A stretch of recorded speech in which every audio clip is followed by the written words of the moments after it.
क्या अरविंद केजरीवाल की आम आदमी पार्टी से कांग्रेस को ही फायदा पहुंचेगा? सर्वे बता रहे हैं कि दिल्ली में किसी को भी बहुमत नहीं मिलने वाला है। दिल्ली में अब तक स्थिर सरकार रही है, लेकिन सर्वे बताते हैं कि अब आम आदमी पार्टी की वजह से ऐसा होता नहीं दिख रहा। अरविंद केजरीवाल ने कहा है कि वो न तो किसी का समर्थन लेंगे और न ही समर्थन देंगे। तो क्या आम आदमी पार्टी की वजह से दिल्ली में फिर चुनाव होंगे? क्या आम आदमी पार्टी दिल्ली में खेल बनाने नहीं बिगाड़ने आई है? तो क्या आम आदमी पार्टी सिर्फ कांग्रेस और बीजेपी के वोट काटने भर के लिए है? देखिए, अगर तो ये कांग्रेस के खिलाफ बोल रहे हैं और फिर ये आएंगे और वोट डिवीजन करेंगे तो मेरी पार्टी को थोड़ा नुकसान हो सकता है। जी, आप भोटकटुआ बनकर आ जाएंगे, इसलिए आप राजनीतिक मंशा पाल लिया, अच्छी बात है, स्वागत करते हैं, लेकिन वोट की राजनीति में आप बहुत पीछे हो जाएंगे।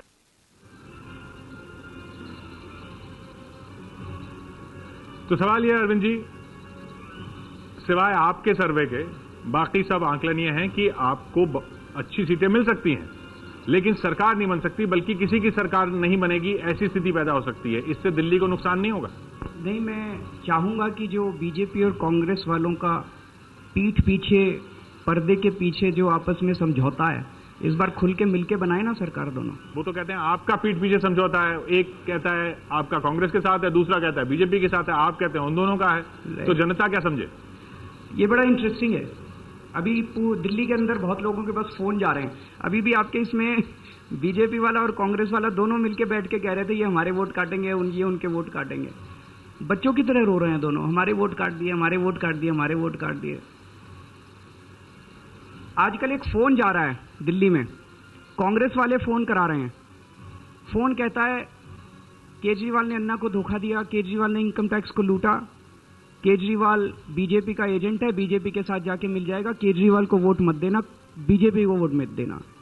कांग्रेस वाले फोन कराते हैं केजरीवाल ने अन्ना को धोखा दिया, केजरीवाल ने अन्ना को बीजेपी वाले फोन कराते हैं केजरीवाल ने अन्ना को धोखा दिया, इनकम टैक्स को लूटा, ये कांग्रेस के साथ जाके मिल जाएगा, कांग्रेस का एजेंट है, इसको वोट मत देना, बीजेपी को वोट मत देना। दोनों की ऐसे लगता है स्क्रिप्ट एक ही साथ बैठ के एक ही कमरे में लिखी गई है और दोनों ने एक ही साथ रिकॉर्डिंग की है। बीजेपी वाले ये नहीं कहते कि शीला दीक्षित को वोट मत देना, कांग्रेस वाले भी ये नहीं कहते बीजेपी को, दोनों कहते केजरीवाल को और आम आदमी पार्टी को वोट मत देना, हमको वोट देना। दोनों के टारगेट के ऊपर केजरीवाल और आम आदमी पार्टी है सर। क्यों? मैंने बहुत सोचा क्यों। इसलिए कि दिल्ली में जब बिजली के दाम बढ़ते हैं तो बिजली कंपनियां दोनों को पैसे खिलाती हैं। कांग्रेस को पैसे खिलाए बिजली कंपनियों ने दाम बढ़ाने के लिए, और बीजेपी 5 साल से सरकार में है, विधानसभा में 24 एमएलए हैं इनके। अगर इन्होंने ये सच्चे होते, जब शीला दीक्षित जी बिजली के दाम पिछली साल बढ़ा रही थी, अगर बीजेपी के 24 एमएलए इस्तीफा दे देते, शीला दीक्षित जी की हिम्मत नहीं होती बिजली के दाम बढ़ाने की, तो बिजली कंपनियों ने बीजेपी वालों को पैसे खिलाए चुप रहने के लिए। तो ये दोनों मिले हुए, इनको ये लग रहा है चाहे बीजेपी की सरकार आ जाए चाहे कांग्रेस की सरकार आ जाए, पैसे दोनों को मिलेंगे, ठेके दोनों को मिलेंगे। लेकिन ये केजरीवाल और आम आदमी पार्टी आ गए तो सारा रायता फैला देंगे हम लोगों का, ठेके मिलने बंद हो जाएंगे और हमको तिहाड़ जेल पहुंचेंगे जन लोकपाल बिल पास हो गया तो। इसलिए दोनों के टारगेट पे इस बार सर आम आदमी पार्टी है। नहीं, ये इस सवाल पर हम आएंगे, लेकिन सवाल फिर वही, आपकी पार्टी अगर वोट काट के दोनों के भी अगर एक हंग असेंबली पेश की स्थिति बना देती है तो उससे तो दिल्ली का नुकसान हो रहा है ना। है, ऐसा है नहीं सर, ये कोई बहुत पुराना सर्वे वर्वे दिखा रहे होंगे आप दिल्ली में निकल जाइए आज। मैं तो अभी भी मैं ओखला से आ रहा हूँ, दिल्ली की गलियों में घूम रहा हूँ चारों तरफ। सर जो माहौल है इस टाइम, 10 में से 8 आदमी आज दिल्ली में कह रहे हैं आम आदमी पार्टी की सरकार बनेगी। स्पेसिफिक सवाल है इस सिलसिले में। मेरा नाम जयंत घोषाल, आनंद बाजार पत्रिका के पत्रकार हूँ। मेरा सवाल है, देखिए आप जो कह रहे हैं ना, सत्ता में कांग्रेस दिल्ली में भी है और सेंटर में भी है। आपके जो मेन भ्रष्टाचार से लेकर हर मुद्दा एंटी कांग्रेसिज्म है। तो अगर क्लाइंटेल सेम है, बीजेपी का भी क्लाइंटेल जो है, आपका भी पॉलिटिकल क्लाइंटेल सेम है, तो आपको लगता नहीं है कि आप भाजपा के ज्यादा नुकसान होगा? इसमें कांग्रेस का बी टीम अप है। सर अभी थोड़े दिन पहले तक तो आप हमें कांग्रेस की बी टीम कहते थे, बीजेपी की बी टीम कहते थे, जब तक हमने पार्टी नहीं बनाई थी। कहते थे आरएसएस के एजेंट हैं, बीजेपी के एजेंट हैं, फलाना है ढिमका है। अब ये कहने लगे हम कांग्रेस के एजेंट हैं। सर हम दोनों में से किसी पार्टी के एजेंट नहीं है, हम जनता के एजेंट हैं, और हम भी जनता हैं, दुखी जनता है। और जब ये सारी इतना पाप का घड़ा भर गया ना, तो अब जनता को खड़ा होना पड़ेगा, और अब जनता खड़ी हो गई है। और जिस देश की जनता खड़ी हो जाए तो बड़े बड़े सिंहासन डोलने लग जाते हैं सर। अरविंद केजरीवाल जी, मैं रशीद खिदवाई हूँ टेलीग्राफ न्यूज़पेपर से। अरविंद जी, आप अभी क्या वोट बैंक पॉलिटिक्स कर रहे हैं? क्योंकि अभी आप बरेली गए थे, वहाँ एक धर्मगुरु का आप समर्थन लेने की कोशिश करी आपने। सर हम तो सबके पास जा रहे हैं, देश के सारे अच्छे लोगों के पास जा रहे हैं। मैं पूरी दिल्ली के अंदर इतने मंदिरों में भी जाता हूँ, मस्जिदों में भी जाता हूँ, गुरुद्वारों में भी जाता हूँ, हर जगह जाता हूँ सर। सब लोगों को इकट्ठा होना पड़ेगा सर। हिंदू, मुस्लिम, सिख, ईसाई, इस देश के सारे अच्छे लोगों को इकट्ठा होना पड़ेगा। आप सारे पत्रकारों को भी साथ आना पड़ेगा। इस देश को जो सुधारना चाहता है उन सब लोगों को इकट्ठा होना। ये सर हम अपने लिए नहीं कर रहे हैं। पॉलिटिक्स के से जो नाराज लोग हैं वही तो आपके साथ आ रहे थे। हम इनकी वोट बैंक पॉलिटिक्स खत्म कर रहे हैं सर। ये लोग आज तक समाज के अंदर जहर पैदा करते थे, हिंदू और मुसलमान के बीच में जहर पैदा करते थे, क्रिश्चियंस के साथ जहर पैदा करते थे। अन्ना हजारे ने इस देश के हिंदू, मुस्लिम, सिख, ईसाई सब लोगों को भ्रष्टाचार के साथ इकट्ठा कर दिया के खिलाफ। तो ये सारे घबरा गए। इन्होंने सोचा कि अब अगर जनता के बीच में जाएंगे तो जनता तो भ्रष्टाचार की बात करेगी, और दोनों ने भ्रष्टाचार कर रखा है। तो ये बीजेपी वालों ने कहना शुरू कर दिया। मतलब एक मिनट में आ रहा हूं। आइडियल सर, एक मिनट सर। बीजेपी वालों ने कहना चालू कर दिया मंदिर वहीं बनाएंगे, मंदिर वहीं बनाएंगे, मंदिर। हमने जी पूछा जी कब बनाओगे? कहते हैं डेट नहीं बताएंगे, मंदिर वहीं बनाएंगे, हर 5 साल में मुद्दा उठाएंगे लेकिन डेट नहीं बताएंगे। कांग्रेस वालों ने शुरू कर दिया हिंदू मुसलमान, हिंदू मुसलमान। हम जनता को जाके कह रहे हैं सबको, मेरी हर स्पीच सुन लीजिए कि अब अगर ये बीजेपी वाले आके कहे ना मंदिर वहीं बनाएंगे, कह देना मंदिर तो हमारा है जी, हम खुद बना लेंगे। ये बताओ गडकरी को जेल कब भेजोगे? अगर ये कांग्रेस वाले आके हिंदू मुसलमान करें तो उनको कहना जी हिंदू और मुसलमान तो भाई भाई हैं इस देश के अंदर। ये बताओ कि बिजली के बिल कम कब करोगे? मुद्दे से नहीं भटकने देना, ये हमें मुद्दे से भटकाना चाहते हैं। तब ये हिंदू मुसलमान, हम इस देश के अंदर इस जहर की राजनीति को प्यार और मोहब्बत की राजनीति से काउंटर करना चाहते हैं सर। आप जो बातें बोल रहे हैं वो बहुत अच्छे, सुनने में तो अच्छा लगता है।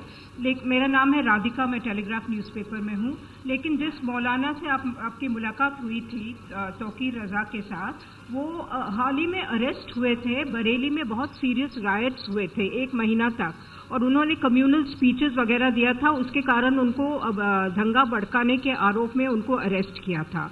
तो आप ऐसे लोगों से क्यों मदद मांग रहे हैं? आप क्या अभी बाकी धर्मगुरु और वीएचपी के लोगों से भी मुलाकात कर रहे हैं क्या हिंदू समुदाय के वोटों के लिए? नहीं, ऐसा नहीं है, मुझे इसके बारे में पता नहीं है। अगर ऐसा मेरे को फ्रैंकली नहीं पता था, मुझे इसके बारे में पता नहीं था। केजरीवाल जी, मैं अशोक वानखड़े हूँ, मैं एबीपी के साथ पॉलिटिकल एनालिस्ट हूँ। मेरा सवाल है कि आप धर्मगुरुओं से मिलते हैं, आप सबको साथ में लेके चलने की बात करते हैं, क्या कारण रहा कि जिस अन्ना हजारे का नाम आप लेते थकते नहीं, वो अन्ना हजारे आपके साथ इस मूवमेंट में, इस पॉलिटिकल पार्टी में प्रचार के लिए नहीं आ रहे हैं? मैं सहमत हूं सर इस बात से, और अन्ना जी को हमने काफी समझाया। कई लोग, आपके प्रश्न को मैं एक और कदम आगे बढ़ाता हूं, कई लोग कहते हैं मैंने अन्ना को धोखा दिया, अरविंद ने अन्ना को धोखा दिया। अरविंद ने अन्ना को धोखा नहीं दिया, अरविंद अन्ना को धोखा नहीं दे सकता। मैं क्यों अन्ना को धोखा दूंगा? अन्ना जी को मैं अपने पिता के समान मानता हूं, मैं अपने गुरु के समान मानता हूं। अन्ना जी को हमने काफी समझाया कि अन्ना जी इन 2 सालों में सब कुछ करके देख लिया। 3 बार आपने अनशन किया, 2 बार मैंने अनशन किया, इनके सामने गिड़गिड़ाए, लेकिन ये लोग लोकपाल बिल पास नहीं कर रहे। क्यों नहीं कर रहे? क्योंकि सारी पार्टी के नेताओं ने चोरी कर रखी है। आज अन्ना वाला लोकपाल बिल पास कर दें, आधे से ज्यादा नेता तिहाड़ जेल चले जाएंगे। तब अन्ना को कहा कि अन्ना जी सिस्टम के अंदर जाना पड़ेगा। अन्ना जी कहते हैं कि राजनीति बहुत गंदी है, कीचड़ है, हम गंदे हो जाएंगे। हमने कहा अन्ना जी अगर कीचड़ है तब भी अब अंदर घुसना पड़ेगा, अपनी पैंट ऊपर करके खुद ही सफाई करनी पड़ेगी, खुद अंदर जाना पड़ेगा। अगर कीचड़ है, गंदे भी हो जाएंगे तो यही हमारी कुर्बानी सोच लेना कि हम लोगों ने अपनी इज्जत भी दांव के ऊपर लगा दी, लेकिन अब अंदर जाना पड़ेगा। अन्ना जी कहते हैं कि हमें बाहर से राजनीति बदलनी पड़ेगी।